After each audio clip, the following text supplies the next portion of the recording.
Greetings, I'm Keith Klein, the host of the VentureFizz podcast, where I interview the most fascinating people in the tech scene. This is episode 377, and today's guest is Victor Lombard, aka Divine, CEO and co-founder of Notes. As the host of this podcast, I have the honor of being able to tell the stories of so many founders and investors, and each one is very unique. But this story is a whole new level. Divine's full story is probably the most unique entrepreneurial journey that has been told on our podcast. From the streets of New York to incarceration to master networker to fintech entrepreneur, this story has it all, including how one of Silicon Valley's top venture capitalists, that being Ben Horowitz, helped change his life and build a lasting friendship, plus his rap song that was the intro for the Andreessen Horowitz podcast. Oh, and it just so happens that the co-founder of his latest startup called Notes is Rakim. Yes, that same Rakim from the 80s hip-hop duo Eric B. and Rakim, with legendary songs like Don't Sweat the Technique and Paid in Full, which is exactly why you're hearing the song Let the Rhythm Hit 'Em for this podcast intro and outro. Notes is a fintech and AI-powered platform empowering independent urban music artists and creators with access to capital, financial literacy, entrepreneurship, and music business education, and more for financial independence and career growth and sustainability. The company is in pre-launch. We cover a lot of ground in this podcast, including Divine's full background story, his journey into the tech industry, including working with Greg Selko at Karmaloop, how he connected with Ben Horowitz, the details of his own career as a rap artist, the journey into entrepreneurship, plus all the details on Notes and more. All right, without further ado, here's my interview with Divine.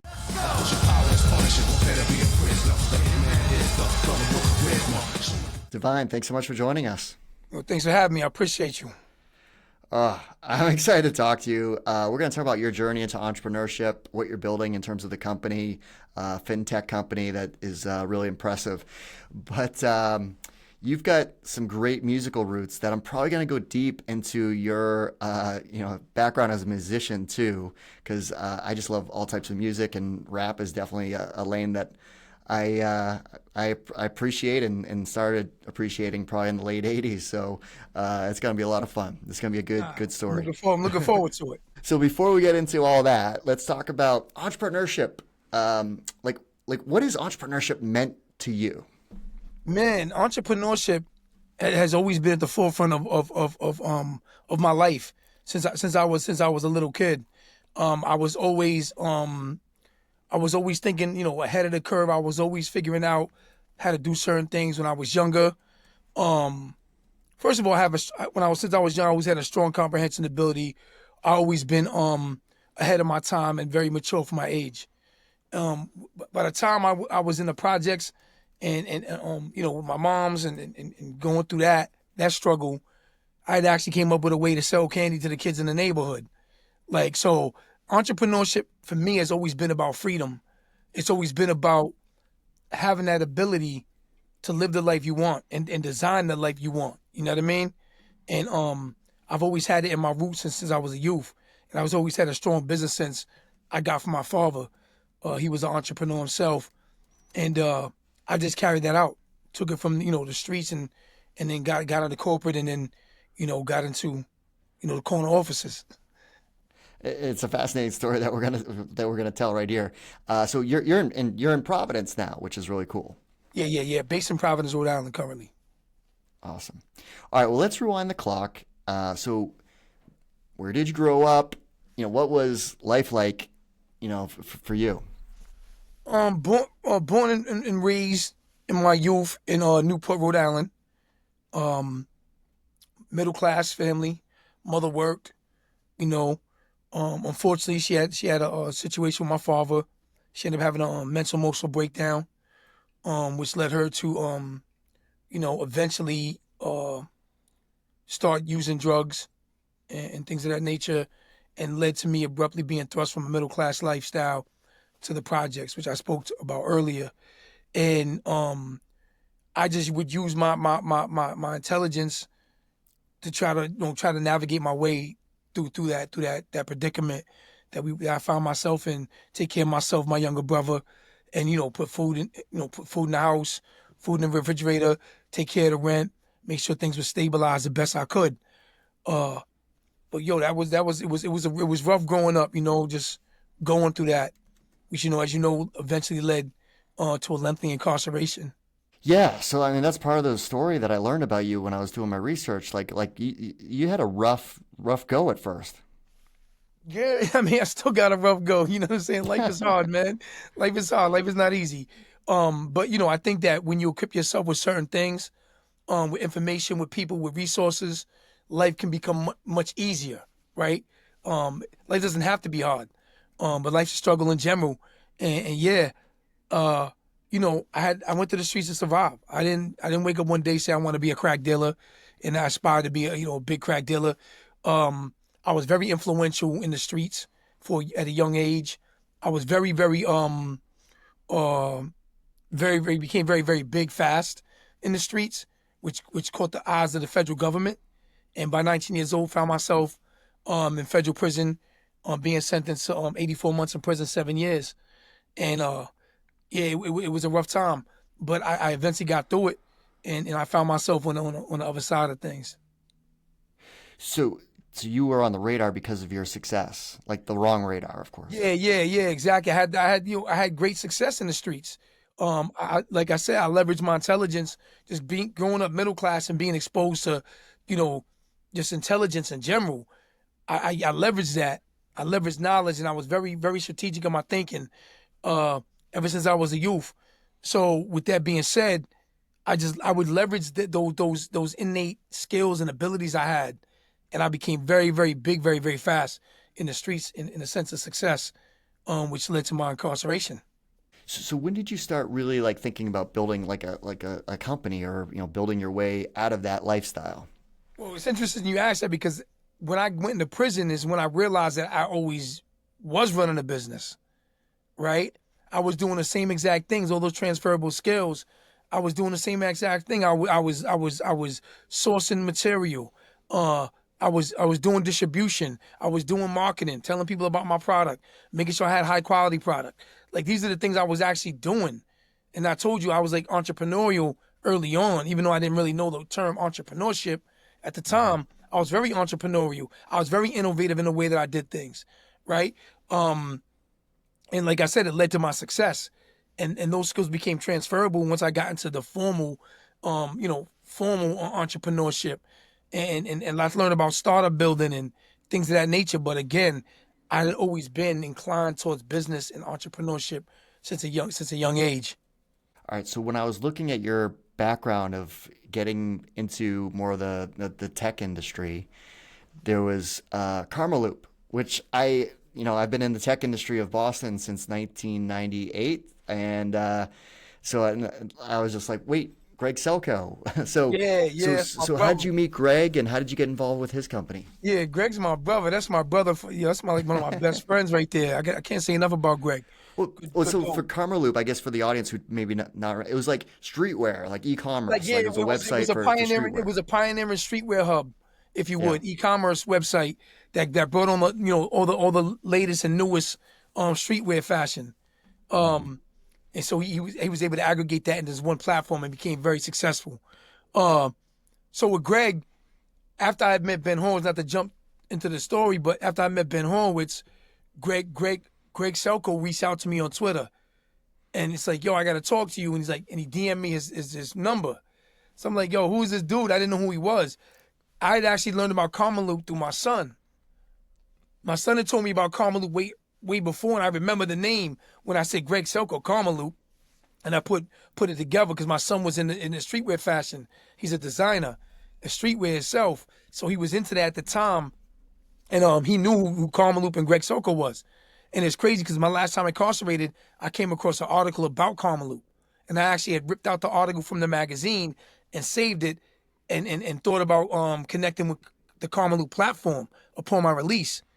Lo and behold, 2.5 years later, the CEO and founder of Karma Loop would reach out to me on Twitter and give me his number, and then we would link up because he was having some issues with Karma Loop. He was trying to sell it, and he wanted to connect with Ben Horowitz. So that's how our relationship developed. And he's actually the first person I ever I ever really co-signed and brought to Ben. Okay, so this is where like maybe I didn't know kind of like the turn of events and the sequence. So you had the relationship with Ben first before Yeah, Greg. yeah, Okay, yeah, yeah. let's backpedal a little bit then. So how did you meet Ben Horowitz? You know, one of the founders of Andreesen Horowitz. Yeah, yeah, Ben, that's my brother too, man. I can't say enough about him, man. Good dude. Um, remember I told you I was incarcerated and I came across a Carmel article. During that same time of incarceration, which is so crazy, this is where I learned about who Ben Horowitz was. The same exact time this last time I was incarcerated. So not only did I read about and learn about Carmel and remember that my son had told me about this a while ago, but then I also learned about Ben and how he used business lessons, how you use hip hop to teach business lessons to his employees. So I felt that was intriguing because I couldn't connect the dots between, an older Jewish gentleman, Silicon Valley, venture capitalist, billionaire, tech, you know what I'm saying, tech entrepreneur, so forth and so on, to hip hop. Hip hop comes from the struggle, comes from the streets, it comes from pain. You know what I mean? It's always about aspiring to become great or aspiring to achieve financial wealth. So that's how I came across Ben. So I had a determined idea when I came home to reach out to him because I was a music artist and his favorite artist at the time was Rakim, who I was also connected to. So not only was I a hip hop rap recording artist myself, but Rakim was my guy too. He was my man. So all these dots were connecting while I was incarcerated this last time. And when I came home, I reached out to Ben on Twitter. At the time was Twitter, and eventually asked him to mentor me.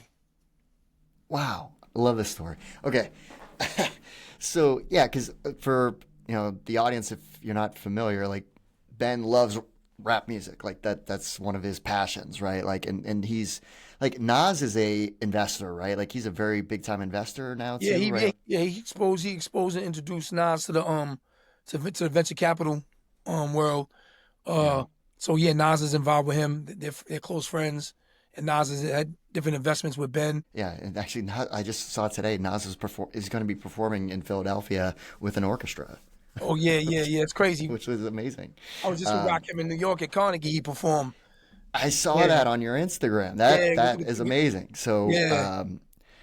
all right, so let's backpedal a little bit further. So, when did you start developing relationships with Rakim? Who's Eric B and Rakim is like one of the most legendary, rap, duos from late '80s, early '90s. Yeah, Don't sweat the technique. I mean, just yeah, yeah. Paid in amazing full. work. Yeah, all that. Yep.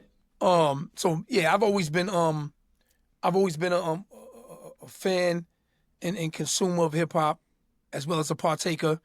Uh, writing songs since my youth, writing songs, performing, rapping, all the elements of hip hop, graffiti, DJing. I did it all, but I always gravitated towards MCing for the most part.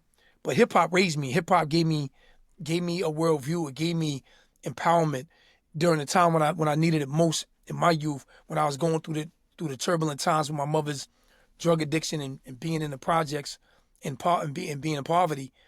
Anyway, so Rakim was one of those artists, right? When I looked at MCs at the time, LL Cool J, Run DMC, Cool G Rap, KRS One, like those were the ones, right? And then Eric B and Rakim, like these were like superheroes to me.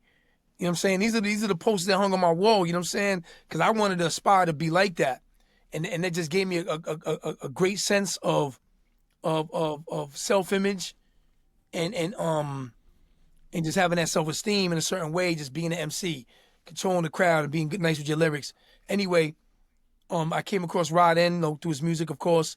I eventually would meet him in 2006. We met in 2005, 2006 I had an investor, and I actually was in New York City when I came out of prison in 1998.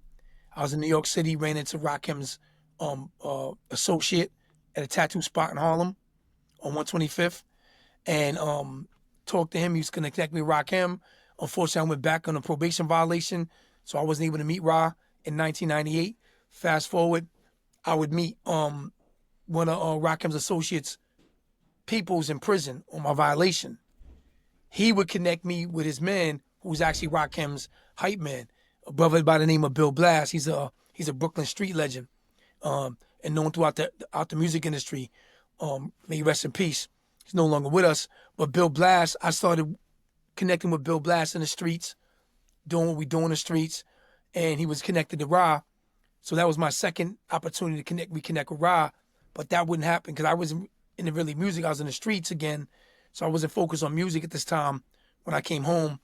And I would eventually reconnect with Blass, Rakim's associate, who I first met in Harlem at the 125th at the tattoo spot.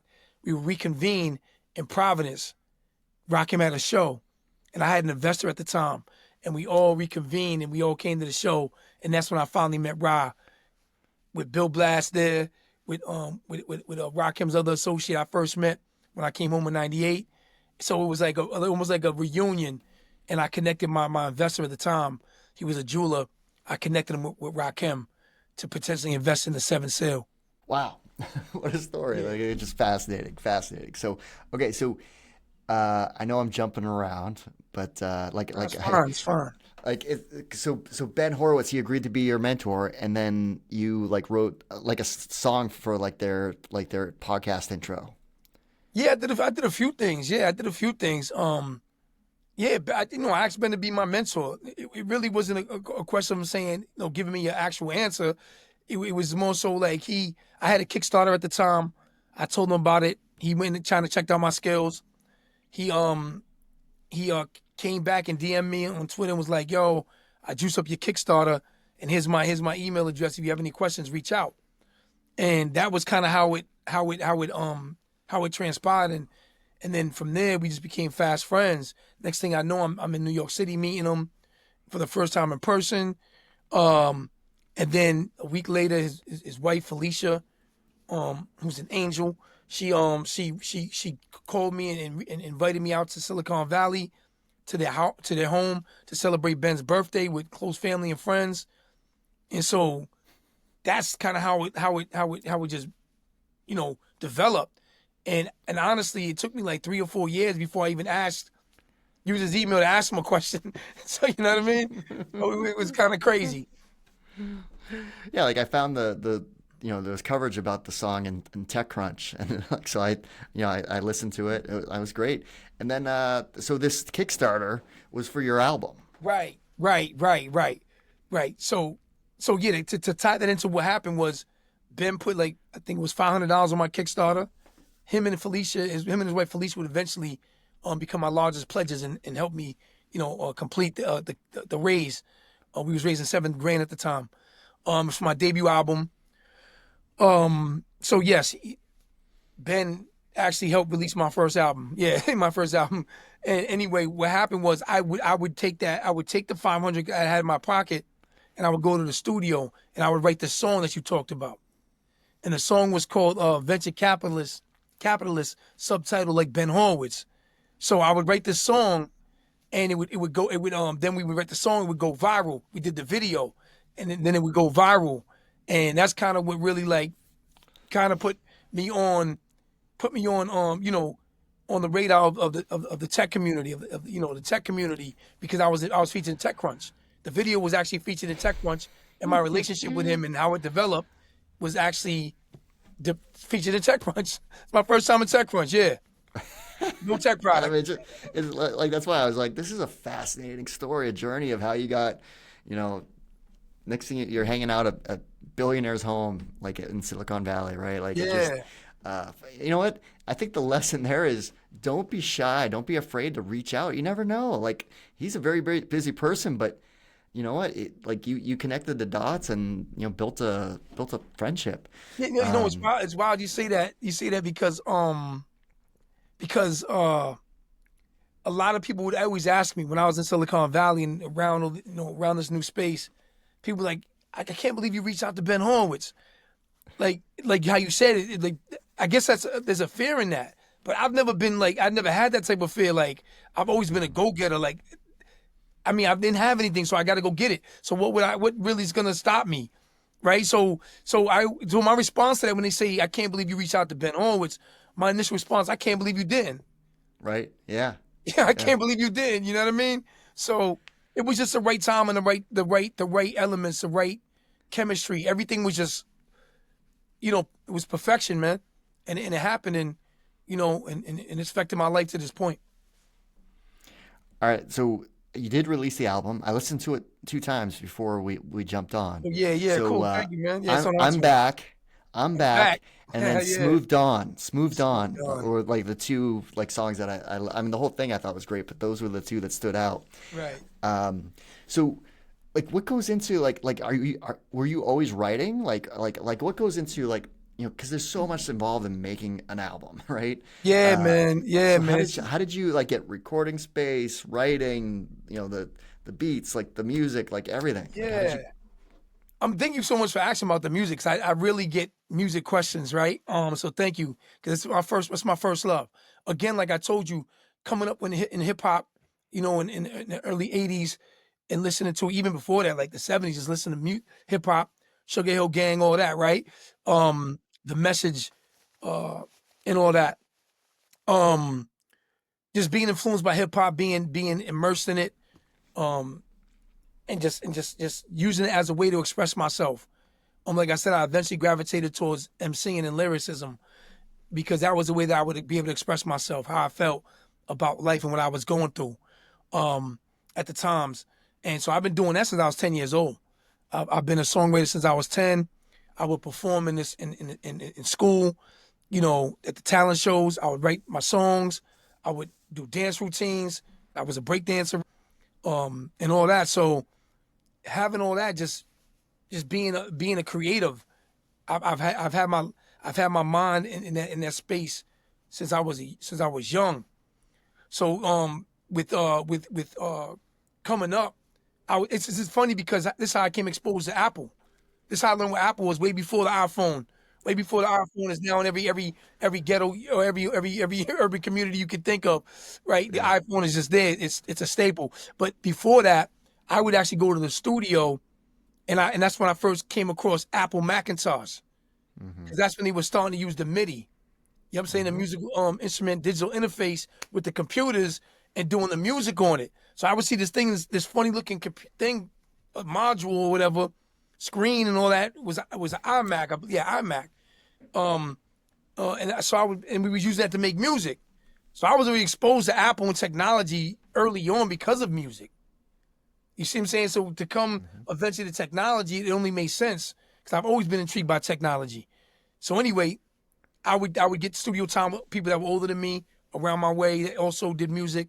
I would go in the studio. That's how I learned early on about professional studios and all that. And I carried that throughout my career in music. Let's now dive into your world as a tech entrepreneur. Yeah. So you've done a lot. So I guess where should we even begin? Because like you started all of a sudden you started really paving the way. We talk about Ben Horowitz and yeah. But then you were involved in this fintech program with Village Capital. We talked about Greg Selko, and there was this kind of his other companies. So I'll let you tell the journey timeline. Of how you the timeline. Yeah. Right. So I met Ben, read about Ben while incarcerated around, that was 2010, 11. Came home. 2 years passed. I have a show with Rakim in Universal City, Cali, right? So I fly to do this show. This is 2014, February. I go do the show. Now, I mean, this is me reconnected with Ra, right? I'm out to perform. I'm actually performing on the same stage that Ra will later take, go on and perform. So this is huge for me. This is I'm wow, this is destiny, right? So I go to Cali. I do my thing. I perform. Ra would later come and do his performance. I later connect with him backstage. We linked up. We just talked about, our history. Because remember, I had connected with him in 2005, 2006. This is 2014. So February, a month later, March, is when I met Ben on Twitter. I connected, I reached out to him, right? And the reason I even reached out to Ben, remember I had the idea in prison. But what happened, Keith, I didn't think about reaching out to him. I kind of put it on the back burner because I was doing my Kickstarter and focus on my music. But one night I'm watching TV and Ben popped on the screen. I didn't recognize the face, but recognize the name. He was part of a documentary on the Tanning of America by Steve Stout. So that's That's when I saw Ben. He was on it. I was like, oh, that's right, Ben Horowitz. And it just brought back the whole idea of me reaching out to him. So that's kind of the next morning, so I reached out to him and all that manifested. But anyway, so after meeting him in 2014, 2015, Greg Selko employs me as an intern to the CEO at Carmelu in Boston. Okay. Right? Now, mind you, I'm coming out of the streets. I'm Right. like still moving out of the streets, like doing my thing.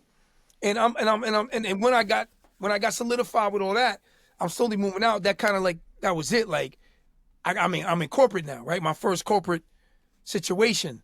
You know what I mean? I have no work history on my resume, right? None whatsoever. It doesn't exist. So Greg connected me, put me on. I'm now going to Boston. I'm working legitimately while still connected to Ben. And then while I was going through that time, I had this idea. My man connected me with this company around this debit card. And I've always been intrigued by finances in the finance world. I've always been intrigued by it. So I started thinking about, there's only one like card company I know that I can relate to even understand that space, was Russell Simmons' Rush Card. Okay. So I was like, yo, we could create something better that's more powerful and impactful to the community. You know what I'm saying? So I started thinking, Ben knows tech. You know what I'm saying? I know culture. I know music. I know that. So I'm like, I got to figure this out. And I just start researching. I just start researching how to build a debit card, how to release a debit card, or started doing all these. Just how I did it, man. Like, I've always been that way. Like, I always just dug in, Keith. I always dug in. So to fast forward it, I started a company called Black, and that was going to be an alternative to or competitor to the Russell Simmons Rush Card. The name of the company was Black, Build and Leverage Acquiring Knowledge. And what was different about our debit card was that we implemented a social impact component of financial literacy and entrepreneurship education, right? And we started applying this because those are the two things I was always intrigued by: finances and business, how you make money and all that whole world. So I got into Village Capital in 2016, a year after creating the company, almost a year. 2016 got into Village Capital. That's when I actually learned my first real lesson of formal entrepreneurship and startup building, right there, Village Capital. And that's how I started.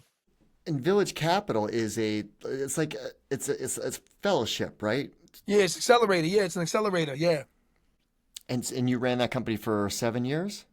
Yeah, like 6 years. Yeah, we went hard with that company. Learned a lot. You know, fail fast, fail forward. You know what I mean? Greg Selko was a part of that because he had just lost Carmelu. Greg Selko came into Black with me. We had some other people. Yeah, man. But you know, like with anything, if you don't have a strong team in the sense of everybody's committed on the same page as you, it's not gonna work. Like it's a team. Building startups is a team sport. You know what I mean? Ain't no just I or one person doing it. Yeah, because it's like I said, you've done a lot. Because then you were part of like Greg's other company, Wanderset. Yeah. And then FaZe Clan. Yeah. So this is so let me fill you in on that. So I go through Village Capital, 5 years, 6 years pass. I'm like, yeah, everyone's not as committed as I am. I've been trying this. Remember, I'm learning on the fly. I'm learning about fintech. I'm learning about just tech in general. I'm learning about, debit cards and I'm learning about banking. All these things I'm learning on the fly. I was like 5 years ahead of my time, Keith, thinking about a Black neobank, right? Because that's essentially what I was building.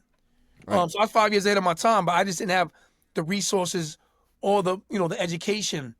And everybody would think that because I'm connected to Ben, things are easy. No, it doesn't work like that. Things are not easy for me. When I connected with Ben, things got harder because now I have to elevate to a certain level of what people not really what people expect, but where I should be based on, who I'm connected to. But in real life, it doesn't work that way. Just because I'm Ben's friend doesn't mean he's going to invest millions of dollars in my company, right? That has nothing to do with it. But what he gave me more than money and capital, he gave me friendship, he gave me access, he gave me opportunity.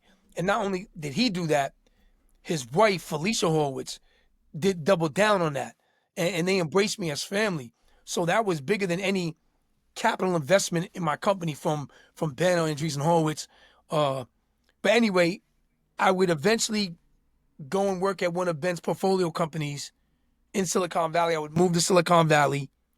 I was probably like 5 minutes from Ben's house in Menlo Park. I live right beside Facebook. And I was working at a company called Udacity, $1 billion valuated edtech startup. One of the, I'm sure you, Sebastian Thrun, all that, right? So started working there I applied for an internship, got the internship. Then I would go on to get a contract. As a contractor, get a contract. It would be renewed about 3 times.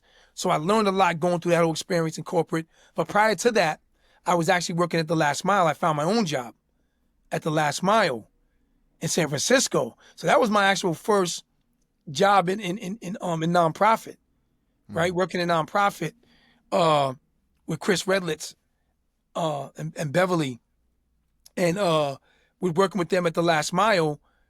So I went out to Silicon Valley with probably think like $5,000 in my pocket, and then got the job at the Last Mile. Did that, transferred to Udacity, and then that's where that journey began. I would eventually leave Udacity in end of 2018, and then I would join Greg Selko down in Los Angeles at FaZe Clan in 2019. Okay, so then you did start a neobank. Yeah. So you took all these lessons learned to actually. Yeah. Yeah. So how far did you take that? Like scale wise? That was like I worked on that for like 5 to 6 years. It was just a lot of really just learning on the fly, learning about it. Then I would go to Udacity, and then I would return to the East Coast later, and that's when I started Solvent. Right. Which was the same premise of what Black was, but more streamlined, more focused, and of course me being more experienced. Yeah. So what was how was it different? Well, Solvent, how was that? It was more niche. It was more more niche when we look at people who are system impacted, right? We were focused on people who were formerly incarcerated, their family, friends, and loved ones, and those were socioeconomically disadvantaged, because oftentimes people who are incarcerated, their family is also incarcerated. Their family is part of that, part of being system impacted, even if they haven't gone to prison. Right? I have my son out there, he's system impacted. His life was affected dramatically in a negative way by my incarceration. He was. I left him at 3 years old. I returned when he was 9. Right? So he's system impacted. But we often don't think about those who are left behind when their loved one is incarcerated, whether it's their mother, their father, their family, friend, their loved one. We don't think about that. So I was kind of focusing on that with Solvent, right? Those 3 different segments. And it was banking. I went more into the banking side, more neobank focused, and started building Solvent. AWS invested, did a partnership with Visa. So we started really taking off with that. I mean, financial literacy is such an important part of education that is it's not always taught, and it's not taught at all. Like the average American has no financial intelligence. Right. Yeah, it's shocking. It really is, because you think that they would teach that, and it would be required or mandatory in public school. Yeah, no, it should be. I mean, it should just be life skills, right? Exactly. Finances. Basically, yeah, exactly. Life preparation skills, absolutely. So, what did you learn from Solvent? How did you scale the business? What did you learn? Yeah, just I learned that like I said, the first time I built in Black, just learned the importance of the right team, right? And then with Solvent, it was the idea was a great idea. It was differentiated from what was out there. Like I said at the time, there was no real neobanks popping up. But again, it was just me on a track of really learning these different things, and learning how to build teams, learning in the tech side, knowing how to build the tech, getting the right people around building the tech. So we were blessed to be able to get into the AWS program, and then get some, raise a little bit of capital. But again, I would move on from solvent, and I would create notes, and that's where the opportunity with notes came into play. It was a no brainer, right? I had worked on solvent for 2 years. The traction wasn't where I wanted it to be, and I had a choice to make. Right, I found myself at that decision as a CEO. What do we do? Where do we go next? And the opportunity to build notes and incorporate what I was building with solvent into it made sense, and it was something I couldn't refuse, because it was back to my love of music, and then bringing fintech into that. All right, perfect segue. Let's talk about notes. So, like, how did you get to that point where, hey, I think I have the right idea now to capture all this knowledge that I've been developing and actually, build what is now notes? Yeah, I think it was just me doubling down on my experience. I've been in fintech for the last 10 years, right? Learning the ins and outs of that, of payment systems, payment services, debit cards, banking, so forth and so on, regulatory compliance, all that stuff. And I was like, yo, music, and I've always been in music. I've always been, embedded in urban culture. So it just made sense. I connected with Rakim. That's my guy. I actually connected him to Ben. So it was like, it just made sense for me to figure out, like, what is something I know I could really position in a unique way with everything that I have, like bring everything to the table. Fintech, music, my relationships, all my learnings over the years, like bring all this together and culminate, and it just really culminated in notes. It just made sense. And then connecting with Rakim, and then pitching it to his team, and then making it happen where he approved everything, and we connected, and it's just a culmination of everything I've worked so hard for over these last 10 years, man, and coming from urban music and culture since I was a youth. You know what I mean? So Notes is here. Rakim is the actual co-founder. Excited about it. Excited about what we plan on doing, man. Now, so you kind of highlighted this, but I just wanted to be make sure it's clear. This is targeted towards like artists, like musicians. Yeah. So Notes is a fintech platform ecosystem that's all about empowering independent urban music artists and creators with access to capital, with financial tools, and education.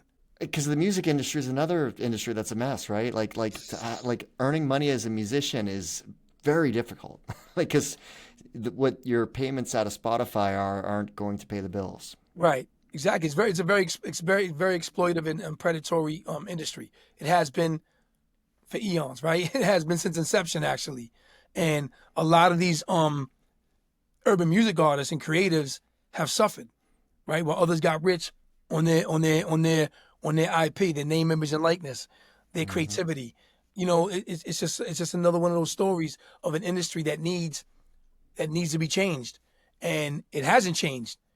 So Notes is an alternative to that major route, right? Being exploited, and Notes provides capital access to fund creative projects. It provides financial tools to know how to manage your income, how to build credit, how to access capital. Also, the education around financial literacy, even more so, and then entrepreneurship and music business education. How can you, as an independent individual, empower yourself to not only achieve financial independence, but also have that creative control and freedom, right? And own your creativity without having to deal with an exploitive record deal. So if you are independent, because like I don't know, the way the world works now, it just seems very different, where you don't need the major record labels backing you. I mean, that was what you needed in the 70s, 80s, or whatever. Like, right. They would do the whole recording and market it, get it to the radio station, set up your tour, so it was like everything was all in one. But obviously you had to sign a contract, and a lot of those bands didn't know what they were signing at the time. Exactly. But now with indie artists and everything you can do with, you can put your music on Spotify, SoundCloud, wherever. But how are they making money? Is it mainly performing? It's merchandise. Is that where the majority of income is coming from? Yeah, the majority of it shows, right? Especially when you think about record labels, right? They're not making much money on Spotify unless you're huge. Unless you got millions and millions of streams. It's more so just performing, right? But what independent artists really need to do is really hone in on building that fan base, maintaining that control, and really getting those super fans, people that are going to support them, right? That love their music so much. Because like you said, there's so many avenues for an independent artist to release music, right? You don't necessarily need majors anymore. Majors basically provide that capital, also that infrastructure that somebody who's independent can't really afford to have, which is why we go back to Notes. Notes is AI powered. And we're able to actually create these with AI, we're able to create these individuals that labels have, these different departments with AI, right? You need someone in marketing. AI can create a whole marketing plan for you, right? Set up a budget for you. Like everything it can do, it's amazing how AI has shifted the playing field even more so. Besides all the tools you mentioned that independent artists can use without going to a label. Yeah, it's just the more time that we're seeing what AI can do, it's really mind blowing. Because it is. Before we jumped on, I was listening to Lenny's podcast. So if you don't know Lenny's podcast, he's a product manager guru who interviews lots of PMs and has founders. And so he was interviewing the founder of Bolt.new. And this is one of the fastest growing tech companies of all time. Like they're already at like 40 million ARR in like no time. And the founder was giving a demo of the product, and it was Gen AI. So he just in like a chat GPT. Yep. What do you want to build? And he typed in a clone of Spotify, and all of a sudden you just saw it was building code, and within 2-3 minutes it created a legitimate operating clone of Spotify with the user interface, a back end. Like I was just like, what? This is, you gotta be kidding me. That's crazy. Insane. It's insane. So like you said, so it's Bolt.new. Okay, so got it. Check it out. And it's interesting. That's crazy. I'll send you the link to the podcast I'm talking about, because I was just sitting there, I was just like, this is amazing. Yet it's gonna transform like people that are designers and just the builders, right. And it's just like exactly. The new economy is for the builders and creators. You don't have to code anymore. Nope. Right? This new economy is going to be amazing what people come up with. And I mean, I think that Notes is part of that. Right. It's part of that new wave of AI powered tech. And just using it in different ways that being creative and using it in different ways. We know the tech is there. The tech's out there, right? But it's not about the tech being there anymore. It's about how people are using it. Where's the creativity coming from? Like you said, how are they building? What are you building? That's going to be like the race to the next thing, right? How you're using it. Not that it exists. We're going to get past a phase that we know what it can do. We know it's here, but how is it being used? And you know what I mean? Those conversations. So are you like out there? Has the product been released yet, or is it like no? We released. We was hoping to release the end of February, but we probably release April. We're gonna release it at least by the middle of April. So looking forward to that. Still getting things together. But we did do a pre-launch in January. End of January, we was able to build a strong wait list in the thousands. People wanting the product, so that was huge. We got mentioned like 40 media outlets, so that was great. And that was just on a pre-launch press release. We pushed out in a social media campaign, so that was great. We're applying to accelerators. We're looking at family and friends. We're raising money. We're currently raising money. Looking in the pre-seed round. It's self-funded to date, right? Currently self-funded. Yeah, currently self-funded. We're looking for a pre-seed round. to do a pre-seed round to raise.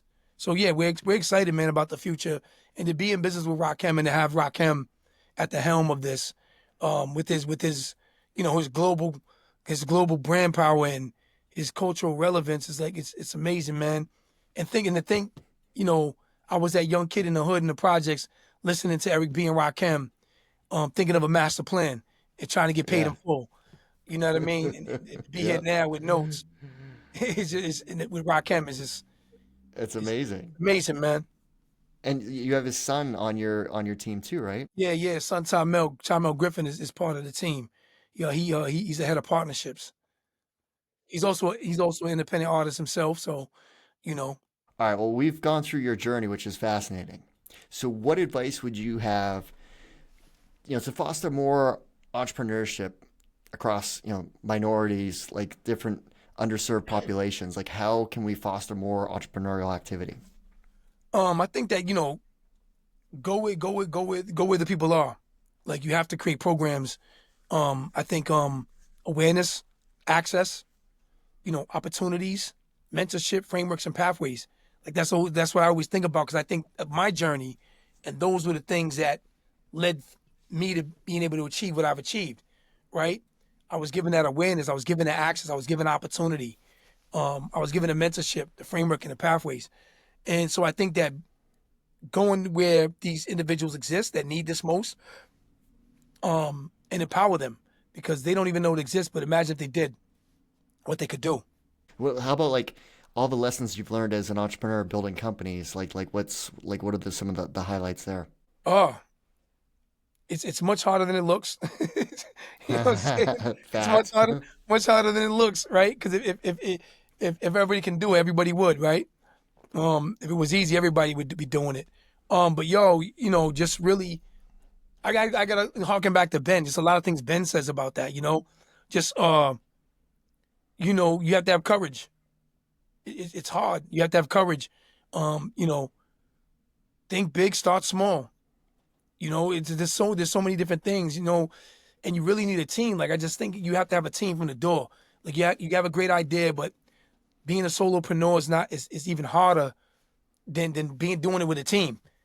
You know what I mean? So just build the right team. Get people that believe in you. Look for people early on. You know what I'm saying? If you're looking for capital and like that's the best advice I could give. Like just in the early stages of wanting to get into this, and don't get into it because it's the money. The money will come if the solution is right and you're solving the right problems. The money will follow. It's just a natural transition of that. Or result of that rather. Yeah, that's what I would say. Usually I ask like top 3 apps you can't live without, but I was like, you know what? I want to ask you a different question. Yeah. So your favorite top 3 rap albums of all time. Ooh, you gonna do it Hard like question. that? Keith? That's a hard one, man. But I'll give you 3. Okay. Ones that I would actually like put in right now and rock out to. Okay. Has to be, of course, my man Rakim, 18th letter. So the 18th letters would be number 1. Number 2, I'd say would have to be I Am by Nas. Mm-hmm. I Am. That came out when I came home. And another one would have to be Tragic Gaddafi, Against All Odds. The last one I don't think I've listened to, so I'll have to check that out. Yeah, check it out. Yeah, he's from Queens. He came up with Nas. He's actually the one that coined the term Illmatic. Okay. Very cool. What about a good podcast, like an entrepreneurial podcast or book recommendation for other entrepreneurs? And it can't be a hard thing about hard things because that wouldn't be fun. Yeah, I can't plug my man Ben, right? No doubt. All right, so I'm not gonna plug his second book, but you know what I'm saying? He just said his first book. But anyway, I would say, if I had to choose all time across the board to give you entrepreneurial skills, psychological skills, like strengthening your psyche, your mindset, all that, I'd have to say Think and Grow Rich by Napoleon Hill. What do you do for fun outside of work when you're not building things? Damn, I'm always working. Like I'm trying to think. That. I'm always working. Keith, come on, man. You know what I mean? No doubt. No, but I like to spend time with family. Spend time with family, and I play chess. I love to read. I'm a very avid reader. I love reading. Yeah, that's it. All right, Divine. Well, thanks so much for sharing your journey. Like I said, this is going to be I knew this was going to be a fun one, Yeah, that's cool. and yeah, and all the best with notes, on a successful launch, Yeah, and thanks thank you. for all the great advice. Yeah, thank you so much. It was a pleasure, man, and an honor and a privilege. Power is punishable, better be a prisoner. The hitman is the color book of Pismo.